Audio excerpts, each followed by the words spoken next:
So we were discussing combination of resistors. तो series combination we had started. उसके लिए मैंने दिखाया था आपको कुछ रेजिस्टर हैं जो सीरीज में लगे हैं R1, R2, R3. They are connected in series across a cell of voltage V. तो R1, R2, R3 कुछ रेजिस्टर्स हैं जो कनेक्टेड हैं सीरीज में, राइट? तो आपको क्या करना है, आपको कुछ पॉइंट समझने हैं. जैसे पहला पॉइंट था सीरीज में क्या होता है. तो सीरीज में करंट तीनों रेजिस्टर से सेम पास होगा. सारे रेजिस्टर जो सीरीज में उनमें करंट सेम होता है. Question is why. तो ये हमने करंट कंटिन्यूटी करके स्टार्टिंग में टॉपिक डिस्कस किया था कि चार्ज कहीं स्टोर नहीं होगा. अगर यहां से एक सेकेंड में 100 इलेक्ट्रॉन्स पास हो रहे हैं तो यहां से भी उतने ही पास होंगे, यहां से एक साथ निकलते, right? So current through each resistor connected in series is constant. Same current flows through each resistor. Yeah, same current flows through each resistor when connected in series. Series में कनेक्टेड जितने भी रेजिस्टर हैं उन सब से same current flow होगा. I current flows to this, तो same current flows to this, same current flows to this. ठीक है? इसमें कोई डाउट, कोई confusion? No sir. No. Next, अगला बहुत important point. If you remember, voltage जो था मैंने हमेशा स्ट्रेस दिया है, remember it as work done. Voltage को हमेशा वर्क डन की तरह याद करो आप, right? Remember voltage as work done. तो वर्क डन की तरह जब आप इसको याद करोगे तो V वोल्ट होना मतलब यहां से 1 कूलम को यहां आने के लिए जो वर्क लगेगा that is V joules. V volt का पोटेंशियल डिफरेंस मतलब इस टर्मिनल से निकल के इस टर्मिनल में 1 कूलम चार्ज को आने के लिए V जूल वर्क लगता है, और वो वर्क रेजिस्टर्स के अंदर स्पेंड होता है. अगर ये 100 वोल्ट का सेल है तो इस पे समझो 30 वोल्ट जाएगा, इस पे 50 जाएगा, तो इस पे बचा हुआ 20 जाएगा. तो इन तीनों पे जो पोटेंशियल ड्रॉप होता है उसका सम होता है टोटल वोल्टेज. तो यहाँ पे पहले आपको समझना है applied voltage gets divided in the resistors connected in series. So जो applied voltage है that gets divided in the resistors connected in series. Series में जो रेजिस्टर्स लगे होते हैं उनके अक्रॉस वोल्टेज डिवाइड हो जाता है. अगर आपने 20 वोल्ट लगाया तो वो तीनों में डिवाइड हो जाएगा. इक्वली डिवाइड नहीं होगा, किसी पे कम किसी पे ज्यादा. अब सवाल आता है किस रेशियो में डिवाइड होगा. तो this is very very very important point. In point को लिख के हम क्वेश्चन ट्राई करेंगे. Voltage is divided across resistors connected in series in the ratio of resistors. Let me explain what does this statement implies. Suppose we have two resistors connected in series. Example के साथ बता रहा हूं मैं आपको. And इस combination के across 12 volt potential drop हुआ. Resistance is of 8 ohm and this resistance is of 16 ohm. So this voltage will get resistors. ये जो voltage है वो दोनों के across कुछ कुछ divide हो जाएगा. किस रेशियो में डिवाइड होगा वो मुझे पता नहीं। समझो इस पे V1 आया, इसमें V2 आया ना, एक चीज की गारंटी है, V1:V2 would be 8:16, that is 1:2. So voltage gets divided in the ratio of the resistors. जिस रेशियो में रेजिस्टर लगे हैं उसी रेशियो में वोल्टेज डिवाइड होगा। क्या ये स्टेटमेंट आपको समझ में आया? हेलो? यस सर, समझ।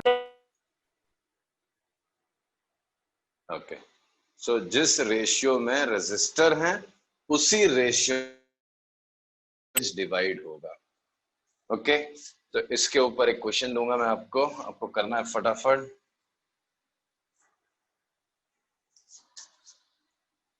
एक क्वेश्चन छोटा सा इसी पॉइंट के, बस आपको ओरली बताना है। This is 1 ohm, this is 2 ohm, this is 5 ohm, समझो 5 ohm, एंड 16 वोल्ट का डिफरेंस आया है। ये दोनों पॉइंट्स के अक्रॉस 16 वोल्ट का डिफरेंस है। तो what is potential drop across this, what is potential drop across this, what is potential drop across this? इन तीनों के अक्रॉस पोटेंशियल ड्रॉप क्या सर होगा? सर 5 ओम वाले रेजिस्टर के अक्रॉस पोटेंशियल डिफरेंस होगा 10 वोल्ट।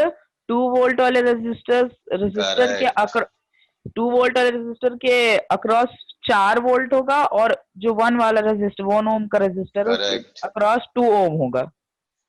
Very good. कैसे पता चला है देखते हैं हम लोग। सर कैसे प्रोपोर्शनल हमको ये मेथड चीज से। पता चलती है? तो इस पे V1 है, इस पे V2 है, इस पे V3 है। आई एम श्योर V1:V2:V3, ये जो डिवाइड हुआ है वो 1:2:5 के रेशियो में डिवाइड होगा। मतलब V1 क्या होगा, 1 upon total is 1 + 2 + 5 8, 1/8 of total, 1/8 of 16, that is 2 volt. V2 is 1/8 of, sorry, 2/8 of total, so 2/8 of 16 is 4 volt, and V3 is 5/8 of total, that is 10 volt. तो ये होता है आंसर। ठीक है, सो 3 पॉइंट्स लिख चुके हैं हम लोग। पहला पॉइंट क्या लिखा हमने, सीरीज में सब में करंट सेम होता है। अगर यहाँ से 3 एम्पियर निकला तो सेकंड से भी 3 एम्पियर एंड थर्ड से भी 3 ampere. We call it current continuity. Current in every section of the circuit is same, right? Current through every section of the circuit is same. Okay ना? ठीक है। फिर उसका दूसरा पॉइंट क्या देखा मैंने, देखा सीरीज में वोल्टेज जो लगाओगे आप, applied voltage gets divided among the resistors connected in series. तो जो वोल्टेज आपने लगाया वो सीरीज वाले रेजिस्टर्स पे डिवाइड हो जाएगा, डिस्ट्रीब्यूट हो जाएगा, राइट? देन थर्ड देखा था हमने, voltage gets divided among the resistors in the ratio of the resistors. जो 3-4 रेजिस्टर सीरीज में लगे हुए, 2-3-4 व्हाटएवर, तो उनके जो रेशियो होगा, रेजिस्टेंसेस का जो रेशियो होगा, उसी रेशियो में वोल्टेज डिवाइड हो जाएगा, राइट? तो voltage gets divided in the ratio of the resistor.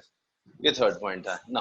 Fourth point, अब बात आती है उस चीज की जो बहुत बुक्स में और बहुत टीचर से आपने पढ़ भी रखा होगा, इक्विवेलेंट रेजिस्टेंस।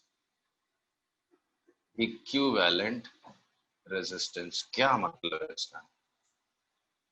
ये 3 रेजिस्टर्स कनेक्टेड इन सीरीज है, R1, R2, R3, right?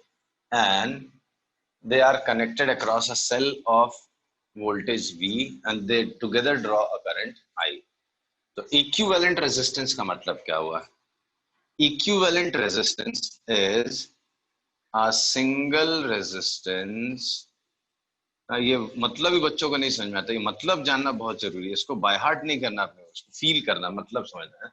is a single resistance which will draw same current through from same voltage, that is potential, that is cell of V volt, as three resistors together do. I'll repeat. Equivalent resistance is a single resistance which will draw same current I from same voltage V as three resistors together draw. 3, 4, 5 ये equivalent resistor का मतलब होता है. जब हम बार बार word बोलते हैं equivalent resistance क्या है, इक्विवेलेंट रेजिस्टेंस क्या है, तो what do you mean by equivalent resistance? तो इक्विवेलेंट रेजिस्टेंस का मतलब होता है जब 3-4 रेजिस्टर्स हैं सीरीज में, पैरेलल में, जैसे भी लगे, उन सब वो सब मिला के जो करंट ड्रॉ करते हैं, अकेला रेजिस्टर जो करंट ड्रॉ करेगा उसको बोलते हैं हम लोग इक्विवेलेंट रेजिस्टेंस. तो ये 3 resistor R1, R2, R3 same cell, ये V वोल्टेज से I करंट ड्रॉ कर रहा है, तो इसका इक्विवेलेंट रेजिस्टेंस जो होगा इसको मैं R इक्विवेलेंट से डिनोट करता हूँ. R इक्विवेलेंट, ये सेम सेल V वोल्ट वाला ही सेल इस वाला वो ही करंट ड्रॉ करेगा जो ये तीनों मिलकर ड्रॉ करते हैं. This is what equivalent resistance implies. जब हम वर्ड यूज करते हैं इक्विवेलेंट रेजिस्टेंस, तो उसका मतलब क्या है? जैसे 3, 4, 5, 10, 100 रेजिस्टर लगे हुए हैं, वो सब मिलके एक वोल्टेज से, एक सेल से जो करंट ड्रॉ करते हैं, अकेला रेजिस्टर उसी वोल्टेज से उतना ही करंट ड्रॉ करेगा, उसको बोलते हैं हम लोग इक्विवेलेंट रेजिस्टेंस. समझा? Hello. Okay. Now, suppose V1 Yes, is potential drop across this, V2 is potential drop across this, and V3 is potential drop across this. So, naturally, V is equal to V1 plus V2 plus V3. इसमें तो कोई doubt नहीं है. ये तो previous properties में definition of potential से हमने सीखा है.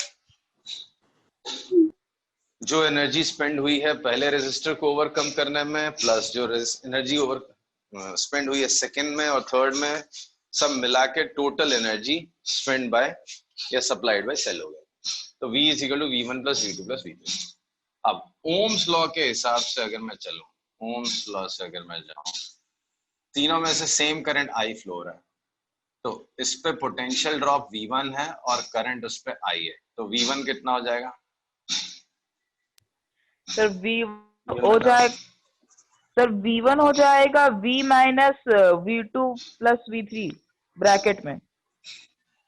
अच्छा हाँ सर, V सर ये समझ, अच्छा हाँ sir, I into R1, I into R1, V is equal to IR, इस पे करंट I है, रेजिस्टेंस R1. V2 कितना होगा? Sir IR2. V3 कितना होगा? IR. ये सर्किट से V कितना होगा? ये सर्किट में से सर V होगा sir equivalent resistance into total current flowing in it. So V is equal to I into R equivalent. V1 is IR1, V2 is IR2, V3 is IR3. V is equal to I into R equivalent, right? Now, let us put these values in the equation. इसमें डाल दो. तो V का value क्या हो गया? I into R equivalent. इसमें हो गया I into R1, I into R2, I into R3. I common and cancel. Equivalent resistance is R1 plus R2 plus R3. So equivalent resistance or resistance equivalent to 3 resistors R1, R2, R3 connected in series is given by formula R1 plus R2 plus R3. Right? आ रहा समझ में?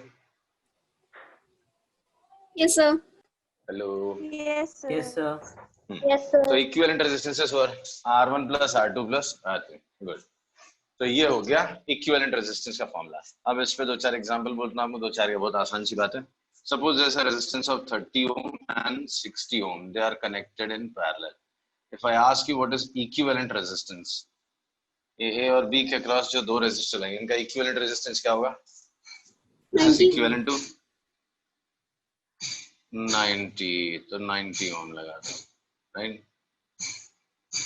Okay, suppose R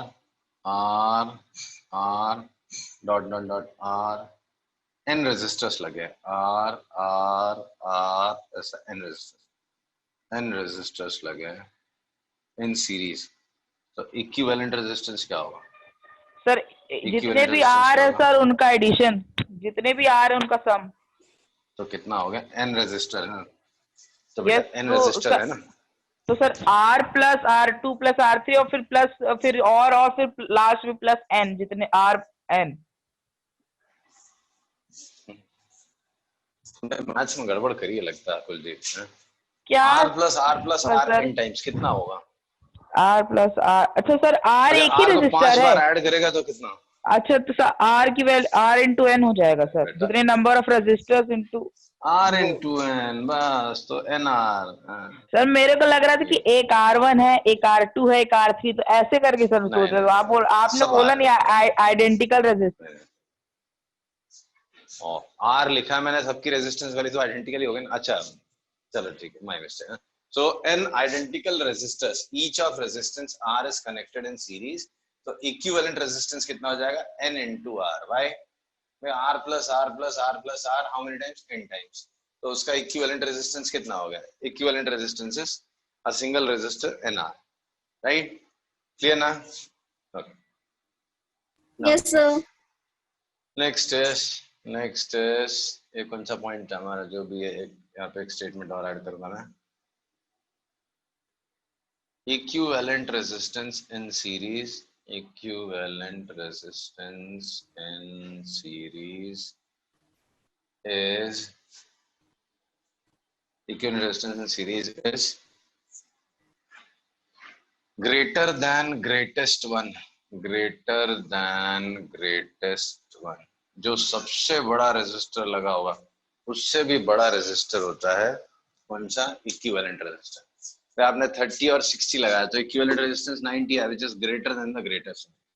तो equivalent resistor is in series combination is greater than the greatest one. जो सबसे बड़ा है उससे भी बड़ा आएगा इक्विवेलेंट रेजिस्टेंस। ओके, क्लियर है? Yes, ये sir. सारे पॉइंट्स एकदम बाय हार्ट होने चाहिए। ये सारे पॉइंट्स आपको एकदम बाय हार्ट होने चाहिए, इसमें कभी सोचना ही ना पड़े। ये 5-6 पॉइंट्स जो मैंने लिखा है आपको, you should be fluent in these 5-6 points. ये जैसे मैं जहां भी अप्लाई करना एकदम इमीडिएटली फटक से निकल के आना चाहिए। ओके चलो, तो ये हो गया आपका सीरीज कॉम्बिनेशन। फिर दूसरा कॉम्बिनेशन क्या है? What is another combination? We have parallel combination, parallel combination of cells, parallel combination of resistors,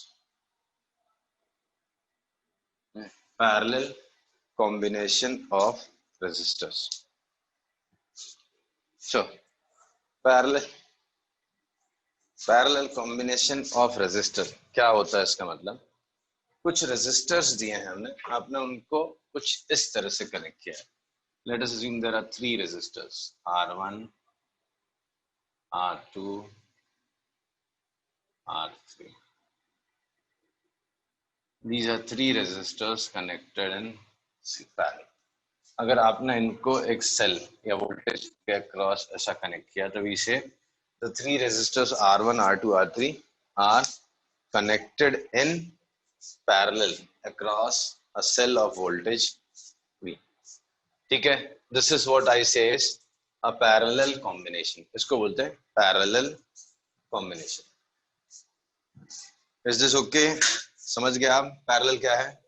yes sir. Yes, sir. तो पैरेलल का मतलब है 3 रेजिस्टर्स अगर ऐसे लगे होंगे तो पैरेलल कॉम्बिनेशन। पहचान क्या है उसकी? तो सबसे पहली पहचान